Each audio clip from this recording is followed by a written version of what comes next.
why is it that we don't seem to be able to adjust ourselves to the physical environment without destroying it?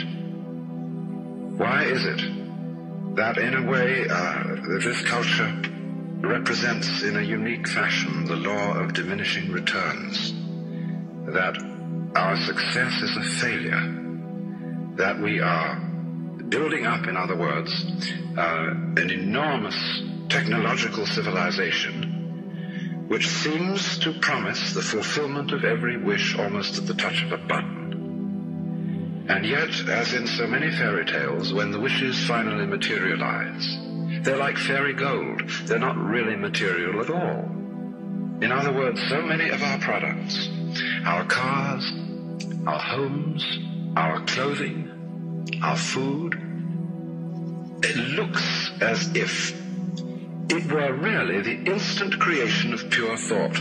That is to say, it is thoroughly insubstantial, lacking in what the connoisseur of wine calls body. And in so many other ways, the riches that we produce are ephemeral. And as a result of that, we're frustrated. We're terribly frustrated.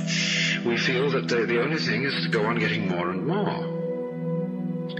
And as a result of that, the whole landscape begins to look like the nursery of a spoiled child who's got too many toys and is bored with them and throws them away as fast as he gets them, plays them for a few minutes.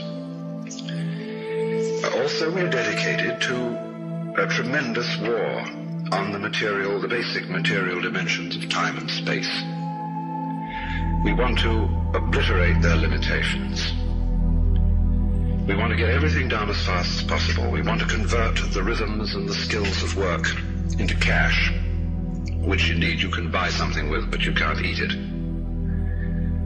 And then rush home to get away from work and begin the real business of life, to enjoy ourselves.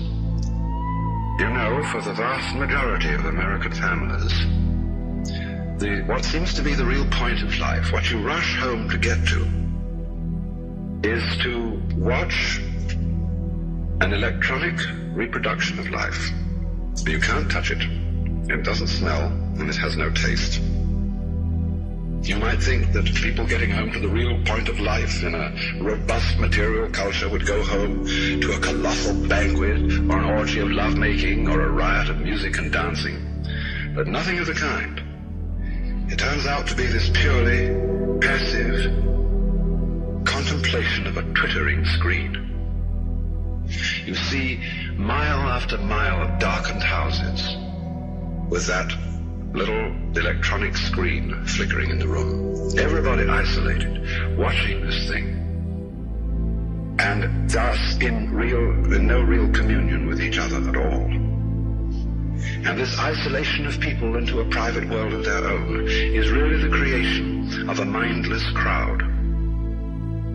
And so we don't get with each other, except for public expressions of getting rid of our hostility, like football or prize fighting. And even in the spectacles one sees on this television, it's perfectly proper to exhibit people slugging and slaying each other, but oh dear no, not people loving each other, except in a rather restrained way. One can only draw the conclusion that the assumption underlying this is that expressions of physical love are far more dangerous than expressions of physical hatred. And it seems to me that a culture that has that sort of assumption is basically crazy and devoted, unintentionally indeed, but nevertheless in fact devoted, not to survival, but to the actual destruction of life.